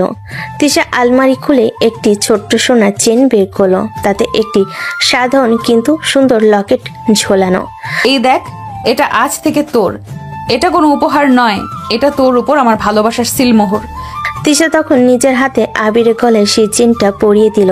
আবির তখন পুরোপুরি নিশ্চুপ। সে বুঝলো এই রোমান্টিক ম্যাডামের হাত থেকে তার আর কোনো মুক্তি নেই। তোর জীবনের এই নতুন পথে আর কোনো লুকিয়ে থাকা চলবে না।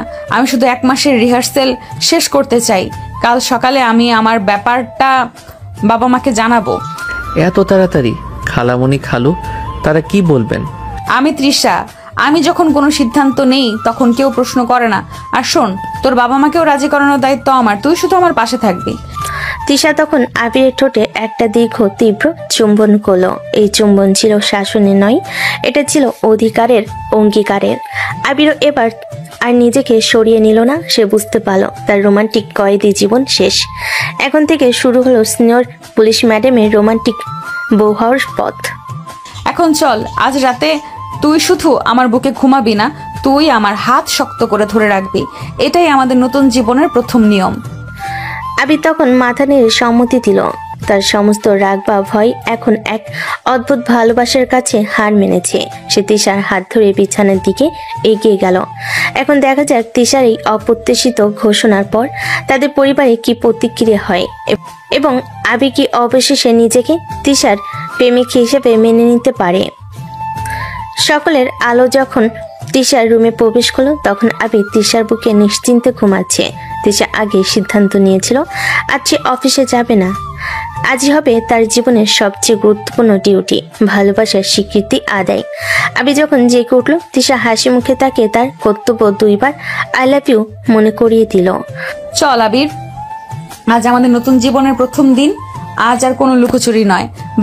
দুইজন নিচে নামতে দেখলো শুধু তিশার বাবা মা নয়, আবিরের বাবা মাও এসেছেন। আবিরের বাবা হয়তো কোনো জরুরি কাজে ঢাকায় এসেছিলেন, আর সকালে খালাতো বোনের বাড়িতে এসেছেন। পরিস্থিতি মুহূর্তে থমথম হয়ে গেল। তিশা সোজা আবিরের হাত ধরে কঠিন চোখে বাবা মা এবং আবিরের বাবা মার দিকে তাকিয়ে বলে, বাবা মা কাকা কাকিমা, আজ আমি আপনাদের একটা জরুরি কথা শোনাতে চাই। আবির আর আমরা আর শুধু খালাতো ভাই বোন নই, আমরা একে অপরকে ভালোবাসি, আমরা আমাদের বাকি জীবনটা একসাথে কাটাতে চাই। তিশার এই অকপট পুলিশি স্টাইলে ঘোষণা শুনে পুরো হলরুমে যেন বোমা ফাটলো। আবিরের বাবা মা এবং তিশার বাবা মা প্রত্যেকেই তীব্রভাবে প্রতিবাদ করলেন। এসব কি বলছিস তৃষা? আবির তোর ভাইয়ের মতো, তোরা কি ভুলে গেছিস তোদের সম্পর্কের পরিচয়?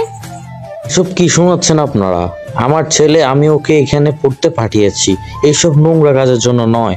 তৃষা, তুমি একজন দায়িত্বশীল অফিসার, এসব কি করে সম্ভব? এখানে কোনো নোংরামি নেই কাকা, এখানে শুধু ভালোবাসা আছে, আর আমার ভালোবাসার জন্য আমি এই ইউনিফর্মকেও ছাড়তে রাজি। ঝগড়া চরমে পৌঁছালো। পরিবারের সদস্যরা কেউ তাদের এই সম্পর্কেও মেনে নিতে পারল না। তার আবিরকে জোর করে তার বাবার সঙ্গে যেতে বলল, কিন্তু আবির তিশার হাত ছাড়ল না। আমি কল্পনাও করতে পারিনি আমার মেয়ে হয়ে এমন একটা কাজ করতে পারে। যে তোরা দুজন এই সম্পর্ক রাখিস, তাহলে এই মুহূর্তে তোরা দুজন এই বাড়ি থেকে বের হয়ে যা। তিশা তখন আবিরের দিকে তাকালো, তার চোখে তখন জল, কিন্তু মুখে এক দৃঢ় প্রতিজ্ঞা। সে মাথা নেড়ে আবিরকে সঙ্গে নিয়ে ঘর থেকে বেরিয়ে যেতে লাগলো, কিন্তু কেউ তাদের বাধা দেয় না। বাইরে রাস্তায় এসে তিশা আর নিজেকে সামলাতে পারলো না, সে হাউমাউ করে কেঁদে উঠল। আবির তাকে জড়িয়ে ধরে শান্ত করার চেষ্টা করলো। শান্ত হও তুমি, আমরা তো একসাথে আছি।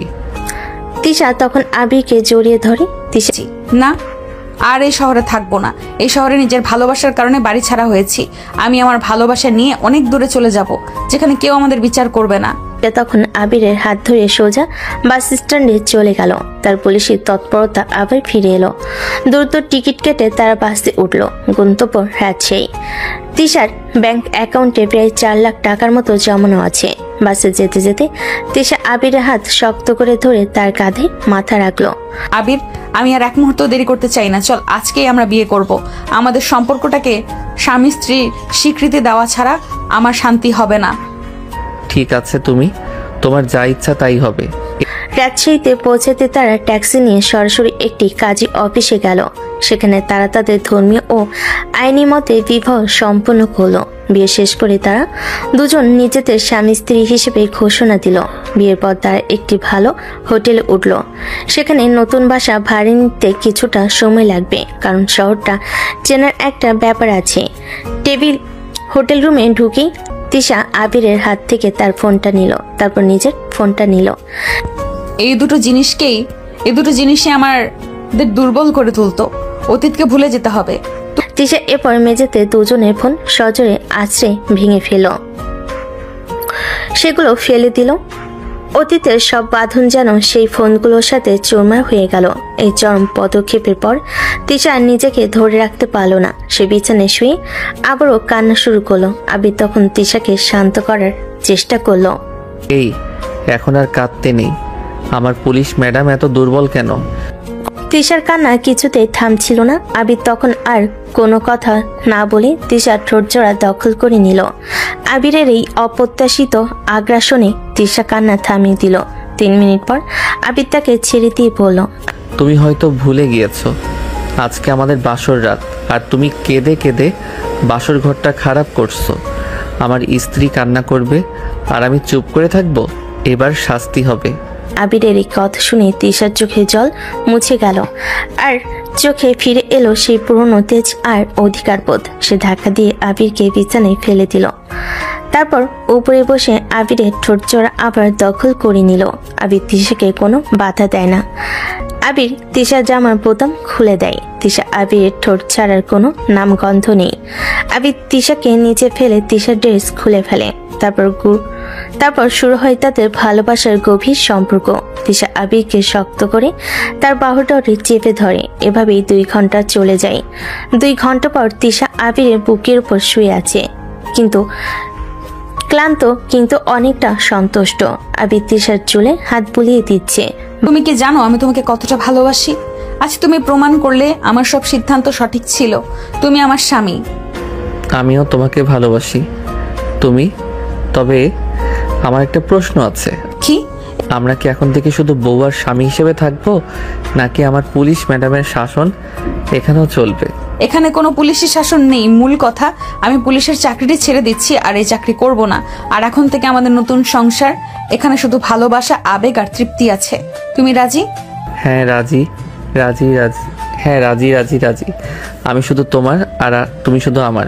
ভালোবাসার জোর, অধিকারবোধ আর তীব্র আকাঙ্ক্ষার মাঝে তাদের নতুন জীবন শুরু হলো এমন এক শহরে যেখানে তাদের পুরনো পরিচয়ের কোনো চাপ নেই। তারা এখন নিজেদের জন্য একটি নতুন জগৎ তৈরি করবে। সময় কারোর জন্য অপেক্ষা করে না। আবেগের তাড়নায় সমস্ত প্রতিকূলতা পেরিয়ে রাজশাহীর মাটিতে নতুন জীবন শুরু করেছিল আবির আর তিশা। সেই জীবনের আজ 7 বছর পূর্ণ হয়েছে। 7 বছরে তাদের জীবন নাটকীয়ভাবে পরিবর্তিত হয়েছে। প্রথম 2 বছর ছিল কঠিন সংগ্রামের। তিশা তার পুরনো পরিচয় ভুলে গিয়ে লোকচক্ষুর আড়ালে টিউশনি করত। সে সামান্য আয় চলত। আবিরের পড়াশোনা চলত, তাদের সংসার। আবির দিনরাত কঠোর পরিশ্রম করে নিজের পড়া শেষ করলো। এরপরই আসে টার্নিং পয়েন্ট। তিশার জমিয়ে রাখা 4 লক্ষ টাকা পুঁজি করে আবির ছোট্ট পরিসরে ব্যবসা শুরু করে। ব্যবসা শুরুর পরপরই তিশা প্রেগনেন্ট হয়। আর এই সময় থেকেই যেন তাদের ভাগ্য ফিরতে শুরু করে। তাদের ঘর আলো করে যখন তাদের কিউট রাজকন্যা সাফিয়ার জন্ম হয়, তখন থেকেই আবিরের ব্যবসাও ধীরে ধীরে সাফল্যের শিখরে উঠতে শুরু করে। সেই শেখর পেরিয়ে আজ আবির শুধুমাত্র রাজশাহীর একজন শীর্ষ ব্যবসায়ী নন, দেশের উচ্চতম ব্যবসায়ীদের তালিকায় অন্তর্ভুক্ত। বিলাসবহুল জীবন, অর্থ, খ্যাতি সবই তাদের হাতের মুঠোয়। কিন্তু এই সাফল্যের চূড়ায় উঠেও তিশা আবিরকে একটুও কম ভালোবাসে না। আজ সকালে দৃশ্য, আবির তার স্যুট পরে তৈরি হচ্ছে। সে এখন ব্যস্ত একজন টপ বিজনেসম্যান। তিশা এখনো আবিরকে আগের মতোই ভালোবাসে, শুধু সাফিয়ার কারণে রোমান্টিক অত্যাচারগুলো কিছুটা কমেছে। আবির রেডি হয়ে যখন বেরোবে, তখন তার রাজকন্যার আগমন। বাবা, আমাকে একটা কিস দাও, তারপর তুমি অফিস যাবে। আবির নিচু হয়ে মেয়েকে কিস করলো। তিশা তখন মেয়ের দিকে ফিরে হাসি মুখে আবিরকে দেখছিল। এই শোনো, আজ তোমার মিটিং আছে তাই না? রাত 8টার মধ্যে বাড়ি ফিরবে। জানি সুইটহার্ট, 8টা বাজার আগেই ফিরে আসবো। দূর, বাচ্চার সামনে কি বলছো এসব? কেন? বাচ্চা বড় হয়ে বলতে পারবে আমার বাবা অনেক রোমান্টিক ছিল। হয়েছে মিস্টার আবির সাহেব, এখন আপনি যান, আপনার দেরি হয়ে যাচ্ছে। আর মনে থাকে যেন 8টার মধ্যে বাড়ি ফিরবে। ঠিক আছে ম্যাডাম সাহেবা। আর আপনি তো আজকে এখনো আমার ট্রাইটা ঠিক করে দিলেন না। তাদের সম্পর্ক থেকে হয়তো সেই হ্যান্ডকাপ টর্চার কমেছে, কিন্তু ভালোবাসার পরিমাণ এক বিন্দুও কমেনি। বরং এখন তাদের সম্পর্ক আরো দৃঢ়, আরো পরিণত। তাদের পুরনো দিনের রোমান্টিক অত্যাচার এখন পরিণত হয়েছে শাসনের মোড়কে যত্নে। তিশা আবিরের কাছে এগিয়ে এলো। তিশা আবিরের টাই ঠিক করতে করতে বলে, আর শোনো, অফিসে কোনো জুনিয়র বা কোনো মেয়ে যদি তোমার দিকে তাকিয়ে থাকে, মনে রাখবে তোমার বুকে কিন্তু এখনো আমার নাম লেখা আছে। জানি সুইটহার্ট। আর আমার সব থেকে বড় বস তো আমার পাশে দাঁড়িয়ে। এই তো, এখন যাও, তোমার সব থেকে বড় ডিউটিটা শেষ করে তাড়াতাড়ি ফিরে এসো। আমার রাজকন্যা আর তার রাজাকে ছাড়া থাকতে পারছে না। আবির ঘর থেকে বেরিয়ে গেল। তিশা তখন সাফিয়াকে কোলে নিয়ে জানালার ধারে এসে দাঁড়ালো এবং আবিরের গাড়ির দিকে তাকিয়ে রইল। তাদের 7 বছরের পথ চলা ছিল বিদ্রোহ, ভালোবাসা এবং নিরন্তর ত্যাগের গল্প। আবির আর তিশার জীবন এখন রাজ্যের একটি বিলাসবহুল অ্যাপার্টমেন্টে স্থিতিশীল। বাইরে আবির একজন সফল ব্যবসায়ী, আর ঘরে তিশা তাদের রাজকন্যা সাফিয়া ও স্বামীর জীবন নিয়ন্ত্রণের দায়িত্বে। তাদের সুখী জীবনের চিত্রটি বাইরে থেকে নিখুঁত মনে হলো। 7 বছরের দূরত্ব কি সত্যি অতীতকে মুছে ফেলতে পেরেছে? একদিন দুপুরে আবির তার কোম্পানি নতুন প্রজেক্টের জন্য একটি গুরুত্বপূর্ণ বিজনেস কনফারেন্স যোগ দিতে গিয়েছিল। ভিড় ঠেলে যখন সে অতিথিদের সাথে কথা বলছিল, ঠিক তখনই ভিড়ের মধ্যে আবিরের চোখ একটি পরিচিত মুখের উপর আটকে গেল। সেই মুখটি ছিল তার খালাতো ভাই রিয়াজের। আবিরের বাবার ব্যবসায়িক পার্টনার হিসেবে রিয়াজকে আবির ভালো করেই চিনত। আবিরকে দেখে রিয়াজ মুহূর্তের জন্য স্তম্ভিত হয়ে গেল। আবিরও তাকে দেখে দ্রুত মুখ ফিরিয়ে নিল, কিন্তু ততক্ষণে দেরি হয়ে গেছে। রিয়াজ আবিরের কাছে আসেনি, কিন্তু পুরোটা বিকেল সে আবিরের ব্যাপারে খোঁজ নিল। দেশের শীর্ষ ব্যবসায়ীদের তালিকায় আবির রহমান নামটা নিশ্চিত করলো। 7 বছর আগে যিনি ঘর ছেড়ে পালিয়ে গিয়েছিলেন, তিনি আজ এত সফল। রিয়াজ সিদ্ধান্ত নিল এই খবরটা আবিরের বাবা এবং তিশার বাবা মাকে জানানো প্রয়োজন। রাতে আবির যখন বাড়ি ফিরল, তখন তার মন অশান্ত। তিশা তার পুলিশের তীক্ষ্ণ চোখ দিয়ে আবিরের এই অস্থিরতা মুহূর্তে ধরে ফেল। তিশা তখন সাফিয়াকে ঘুম পাড়িয়ে আবিরের কাছে এলো। তিশা আবিরের কপালে হাত দিয়ে বলে, কি হয়েছে? তুমি এত ক্লান্ত কেন? তোমার কি শরীর খারাপ? না, কিছু না, ব্যবসার চাপ ছিল, নতুন প্রজেক্টের অনেক টেনশন। আমাকে মিথ্যা বলছো তুমি। তোমার চোখ বলছে আজ অন্য কিছু ঘটেছে। ব্যবসার টেনশন হলে তুমি আমাকে জড়িয়ে ধরো, এভাবে মুখ ফিরিয়ে রাখো না। সত্যি বলছি তৃষা, আজ আর কোনো নজরদারি নয়, তবু আমাকে একটু বিশ্রাম নিতে দাও। আবিরের এই আচরণ তিশাকে আরো বেশি সন্দেহপ্রবণ করে তুলল। সে আবিরকে জড়িয়ে ধরল, কিন্তু তার মন তখন অন্য জায়গায়, পুরনো পুলিশ ম্যাডামের ভূমিকায়। রাত গভীর হলে আবির যখন ঘুমিয়ে পড়ল, তিশা তখন চুপি চুপি উঠে তার স্টাডি টেবিলের কাছে গেল। আবির যদিও এখন তার থেকে কিছু লুকানোর চেষ্টা করে না, কিন্তু অতীতের অভিজ্ঞতায় তিশা জানে সামান্য কুলু অনেক বড় সত্য উদ্ঘাটন করতে পারে। তিশা আবিরের ব্রিফকেস খুলল।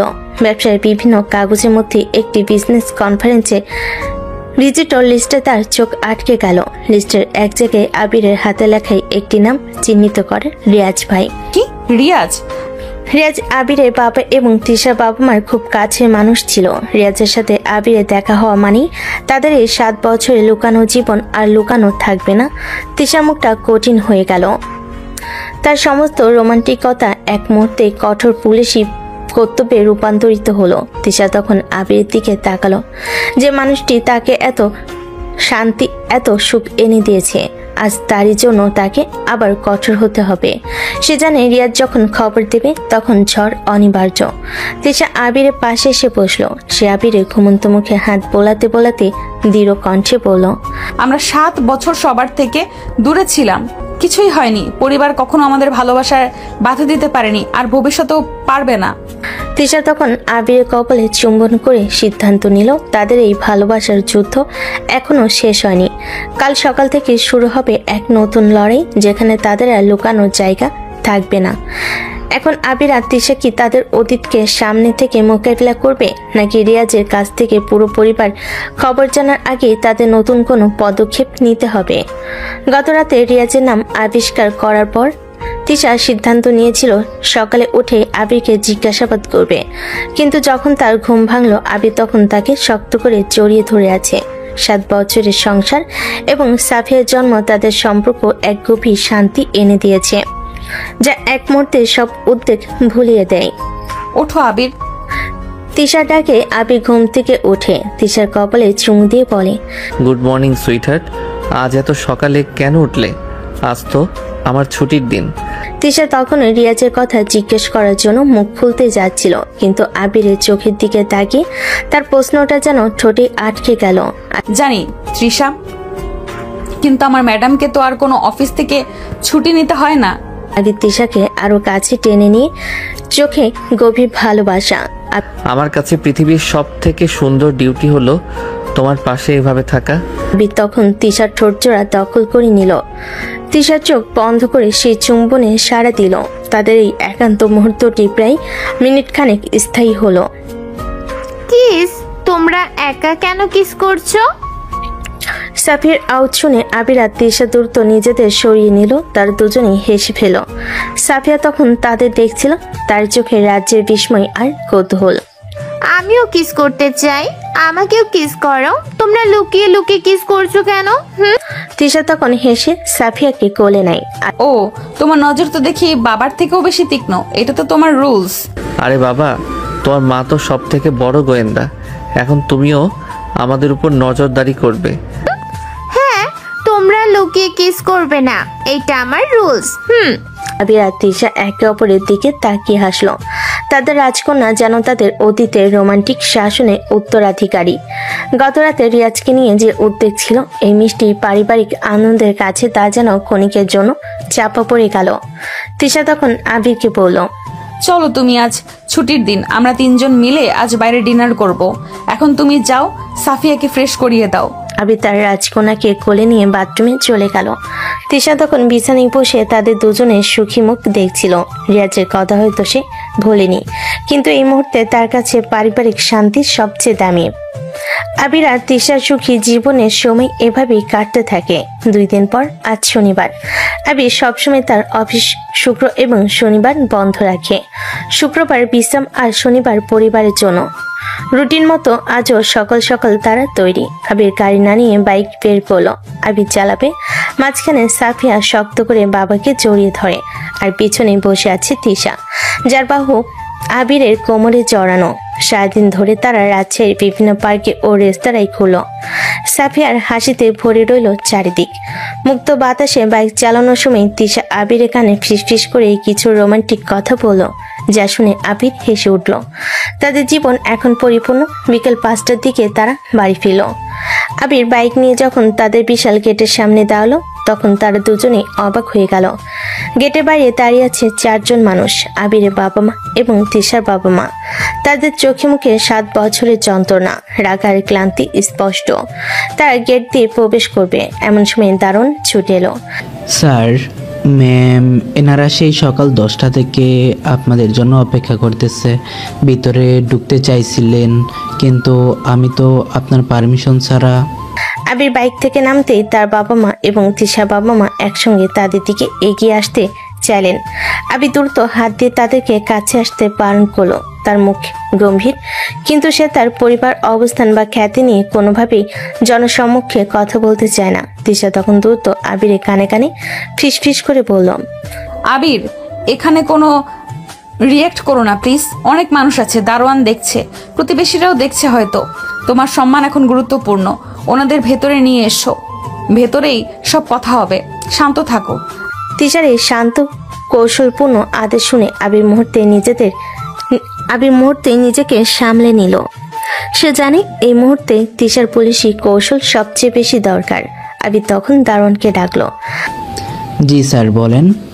এনাদের ভেতরে পাঠিয়ে দাও, ড্রয়িং রুমে বসতে বলো, আমি এক্ষুনি আসছি। আর শোনো, আজ যেন আশেপাশে কোনো লোকজনের আনাগোনা না থাকে। ঠিক আছে স্যার। আবির আর তিশা সাফিয়াকে কোলে নিল এবং দ্রুত গেট পেরিয়ে মূল ভবনের দিকে হেঁটে গেল। বাবা মারা তখনও রাগে, কষ্টে এবং বিস্ময় স্তব্ধ। তাদের 7 বছরের পলাতক সন্তানরা আজ এত বিলাসবহুল জীবনযাপন করছে।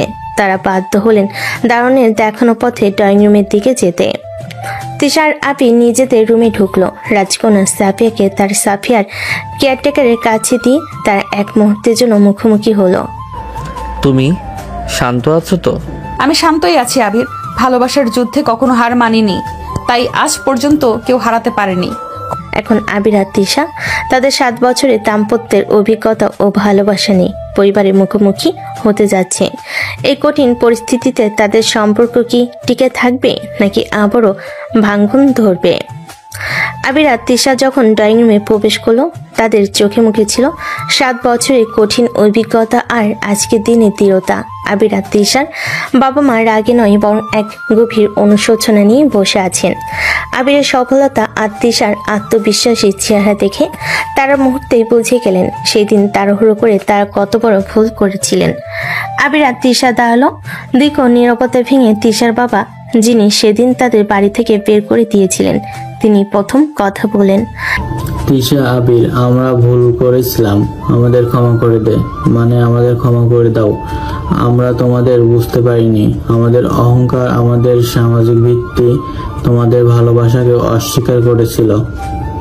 আবির বাবা, আমি তোর মা, আমি জানতাম তুই কখনো ভুল কিছু করিস না।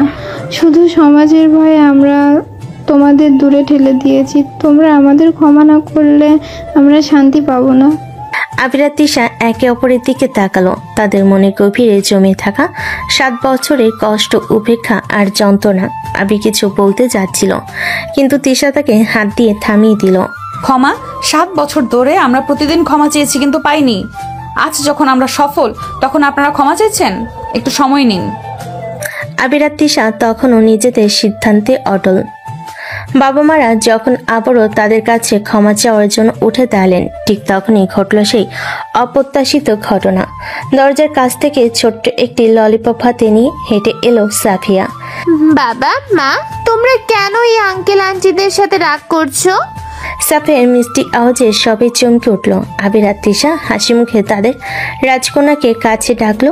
সাফিয়া সোজা গিয়ে দাঁড়িয়েছে আবিরের বাবার সামনে।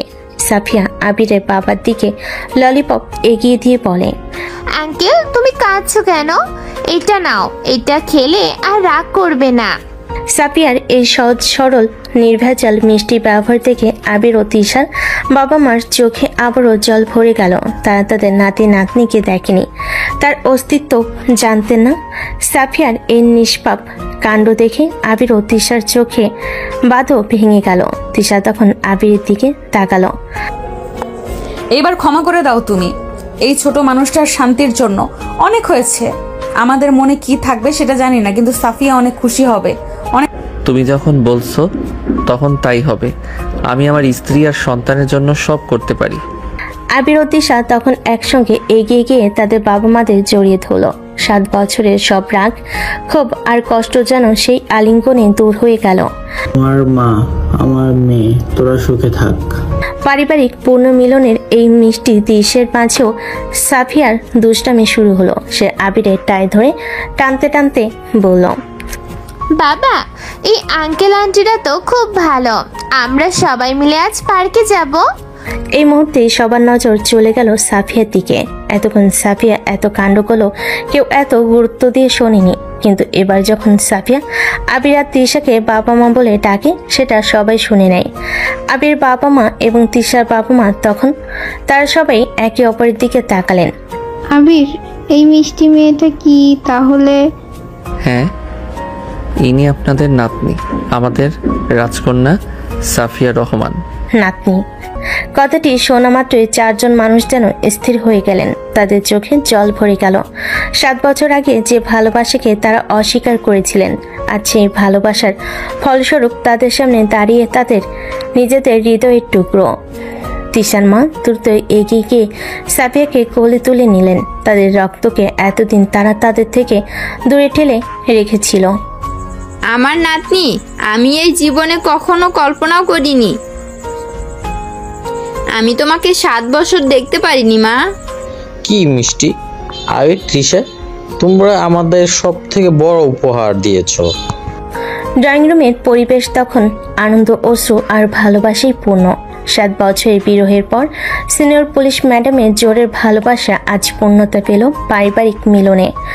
এখন দেখা যাক এই নাতনির আবির্ভাবে তাদের নতুন পারিবারিক জীবনে কি পরিবর্তন আসে। দীর্ঘ 7 বছরে বিচ্ছেদ শেষে পরিবারের এই অপ্রত্যাশিত পুনর্মিলন ছিল আবেগঘন। রাতের জমকানো ডিনারের পর 4 জন অভিভাবকের সমস্ত মনোযোগ এখন কেবল তাদের নাতনি সাফিয়ার দিকে। সাফিয়ার মিষ্টি ব্যবহার, তার কৌতূহলী প্রশ্ন, সবকিছুতেই মুগ্ধ 4 জন প্রাপ্তবয়স্ক। রাত তখন প্রায় 11টা। ঘুম পাড়ানোর পর্ব শুরু হলো নতুন এক ঝামেলা। আমার নাতনি, আজ রাতে তুমি আমার সাথে ঘুমাবে, আমি ওকে দেখব। নাতনি তোমার একার নাকি? আমারও নাতনি, এতদিন পর দেখা পেলাম। ও আমাদের সাথে ঘুমাবে। ওর বাবা মা কাল কথা বলুক। 2 মায়ের মধ্যে তাদের নাতনিকে নিয়ে এক মিষ্টি যুদ্ধ শুরু হলো। আবির আর তিশা হাসি মুখে তাদের দেখছিল। অবশেষে আবির মাঝখানে এসে দাঁড়ালো। প্লিজ শান্ত হও তোমরা, তোমাদের দুজনেরই নাতনি। কিন্তু একটা কথা, সাফিয়া কখনো অন্য কারোর সাথে ঘুমায় না, ওর একার ঘুমানোর অভ্যাস, তাই ওকে নিয়ে জোর করে লাভ নেই। আবিরের এই কথা শুনে দাদি আর নানি দুজনেই মুখ ভার করে ফেলেন, কিন্তু ঠিক তখনই সাফিয়া তার বাবার দিকে তাকালো। না বাবা, আজকে আমি এই দুইটা দাদুর সাথে একসাথে ঘুমাবো। আমাকে গল্প শোনাবে তো তোমরা? সাফিয়ার এই অপ্রত্যাশিত সিদ্ধান্ত শুনে দুই দাদি আনন্দে আত্মহারা হয়ে গেলেন। আবির আর তিশা একে অপরের দিকে তাকালো। অনেক আনন্দে থাকবে, ঠিক আছে, তোমার যা ইচ্ছা, কিন্তু বেশি দুষ্টুমি করবে না। আবির জানে সাফিয়া অন্য কারোর সাথে ঘুমানো মানেই 7 বছর পর তাদের জন্য এক স্বাধীনতা। কারণ সাফিয়ার জন্মের পর থেকে তারা দুজন খুব কম সময়ে নিরবিচ্ছিন্নভাবে একা পেয়েছে। বাবা মারা সাফিয়ার হাত ধরে তাদের গেস্ট রুমের দিকে চলে গেলেন। আবির আর তিশা তাদের মাস্টার বেডরুমের দিকে এগিয়ে গেল। রুমের দরজা লক করার পর আবির তিশাকে পিছন থেকে জড়িয়ে ধরল। বিশ্বাস হচ্ছে না, 5টা বছর পর আজ আমরা পুরোপুরি একা। মনে হচ্ছে যেন আবার সেই বাসর রাত নয় সুইটহার্ট, এটা তোমার 5 বছরের জমে থাকা শাস্তি। হ্যাঁ। কি শাস্তি? হ্যাঁ, কে বলেছে রাজকন্যা এলে পুলিশ ম্যাডামের শাসন বন্ধ হয়ে যায়? আমি পুলিশের চাকরি ছাড়লেও পুলিশের প্রত্যেকটি পদক্ষেপ এখনো আমার মুখস্থ। গত 5 বছরে তুমি সারাদিন ব্যবসার চাপে আর রাতে মেয়ের চিন্তায় আমার প্রতি কোনো মনোযোগ দাওনি। আজ তোমার কোনো অজুহাত চলবে না। তোমার শাস্তি মাথা পেতে নেব ম্যাডাম। সে তখন আবিরের টাইটা খুলে ছুঁড়ে ফেলো আর সে আবিরকে ধাক্কা দিয়ে বিছানায় ফেলে দিল এবং দ্রুত আবির উপর চড়ে বসলো। তার চোখে তখন আর কোনো ক্লান্তি নেই, আছে শুধু 5 বছরের চাপা অধিকার আর ভালোবাসা। মনে আছে আমার প্রথম রুলস কি ছিল? যদি তুমি আমার কথা অমান্য করো। তুমি তো আজ কোনো আদেশ দাওনি। তিশা আবিরের শার্টের বোতাম খুলতে খুলতে বলে, দিয়েছি। তুমি কাল রাতে আমাকে রিয়াজ ভাইয়ার কথা লুকানোর সাহস দেখিয়েছিলে, আর এই অপরাধের জন্য তোমার শাস্তি হলো আজ রাতটা হবে শুধু আমার। তুমি কোনো প্রতিবাদ করবে না, কোনো কথা বলবে না, শুধু আমার প্রত্যেকটি নির্দেশ মেনে চলবে। আবির তার পুলিশ ম্যাডামের এই রোমান্টিক অত্যাচার সানন্দে মেনে নিল। 7 বছরের সাফল্যের পরও আবির জানে সে এখনো তার স্ত্রীর কাছে সেই রোমান্টিক কয়েদি। তিশা আবির দিকে ঝুঁকে এলো। আজ রাতে প্রমাণ করো তুমি এখনো সেই কলেজ ছাত্র যে তার পুলিশ ম্যাডামের জন্য সব থেকে বেশি দুর্বল। 5 বছর পর সন্তান এবং সমাজের চোখ এড়িয়ে আবির আর তিশা যখন তাদের একান্ত জগতে ফিরল, তখন সেই রোমাঞ্চার শুধু জোর করা থাকলো না। তিশার প্রতিটি নির্দেশ ছিল তার গভীর ভালোবাসার প্রতীক, আর আবিরের প্রতিটি সাড়ে ছিল সেই ভালোবাসার প্রতি তার চরম স্বেচ্ছামূলক আত্মসমর্পণ। তিশা তার সমস্ত পুলিশি কৃতিত্ব দিয়ে আবির উপর অধিকার প্রতিষ্ঠা করল। এই অধিকার কোনো শাস্তি ছিল না, ছিল 7 বছরের চাপা পড়া ভালোবাসার তীব্র বিস্ফোরণ। আবি যেন তার স্ত্রীর কাছে ফিরে পেয়েছিল সেই প্রথম দিনে উত্তেজনা, যখন সে ভয় পেত কিন্তু পালাতে চাইতো না। তাদের নিবিড় মিলনে মিশে গিয়েছিল তাদের অতীত এবং বর্তমান। শিক্ষার্থী আর পুলিশ ম্যাডামের রসায়ন, স্বামী আর স্ত্রীর গভীর সংযোগ। তিশা বারংবার প্রমাণ করে দিল সে এখন আবিরের পুলিশ ম্যাডাম, কিন্তু সেই শাসনের একমাত্র লক্ষ্য আবিরকে তার কাছে নিরাপদে বেঁধে রাখা। 7 বছরের বিরতি যেন এক নিমিষে দূর হয়ে গেল তাদের গভীরতম অনুরাগে। তিশা নিজের সবটা আবিরকে দিয়ে দিল। তিশা আওয়াজ করতে যাবে, তখনই আবির তিশার ঠোঁটজোড়া দখল করে নেয়। তিশা আবিরের চুলগুলো খামচে ধরে। প্রায় 3 ঘন্টা পর তিশা তখন শান্ত হয়ে আবিরের বুকে মাথা রাখলো। বাইরে তাদের রাজকন্যা সাফিয়ার হাসির শব্দ শোনা যাচ্ছিল। আজ তোমার শাস্তি শেষ সুইটহার্ট, কিন্তু তার মানে এই নয় যে শাস্তি আর দেওয়া হবে না। পুলিশ ম্যাডামের পক্ষ থেকে কখন কোন বার্তা আসে সেটা বলা মুশকিল। তৃষার কথা শেষ হলে আমি তৃষাকে শক্ত করে জড়িয়ে ধরি। আমার পুলিশ ম্যাডাম, আমি ভুলে যাইনি আমার এই সমস্ত সাফল্য, এই বাড়ি, এই ভালোবাসা সবই তোমার জন্য। কৃতিত্বপরায়ণ সিনিয়র পুলিশ অফিসার তিশা এবং তার খালাতো ভাই আবিরের জোরের ভালোবাসা থেকে শুরু হওয়া এক ব্যতিক্রমী সম্পর্ক, যেখানে সামাজিক বাধা, পারিবারিক বিচ্ছেদ ও 7 বছরের নীরব সংগ্রামকে অতিক্রম করে তাদের ভালোবাসার সফলতা লাভ করে এবং অবশেষে রাজকন্যার উপস্থিতিতে পরিবারের পুনর্মিলনের মাধ্যমে সেই সম্পর্ক পূর্ণতা পায়। গল্পটি আমাদের কিছু জিনিস শেখায়। ভালোবাসা কোনো সামাজিক নিয়ম বা বয়সের গণ্ডি মানে না, বরং পারস্পরিক বিশ্বাস ও নির্ভীক আত্মবিশ্বাসের মাধ্যমেই তা জয়ী হয়। তো দর্শক, গল্পের শেষে আমাদের সাফিয়া মামুনি আপনাদের উদ্দেশ্যে কিছু কথা বলবে। গল্প তো শেষ হয়ে গেল বন্ধুরা। ও সরি, আপনারা তো আমার আঙ্কেল হবেন, ভুলে বন্ধু বলে ফেলেছি। তাহলে আপনাদের থেকে বিদায় নেওয়ার আগে আমাদের পরিবারের জন্য দোয়া চাচ্ছি এবং সবাই অবশ্যই ভিডিওটিতে লাইক করে আমার জন্য সুন্দর একটি কমেন্ট করবে আর বন্ধুদের কাছে শেয়ার করে দিবে, কেমন? আর নতুনরা কিন্তু সাবস্ক্রাইব করতে একদমই ভুলবে না। আল্লাহ হাফেজ।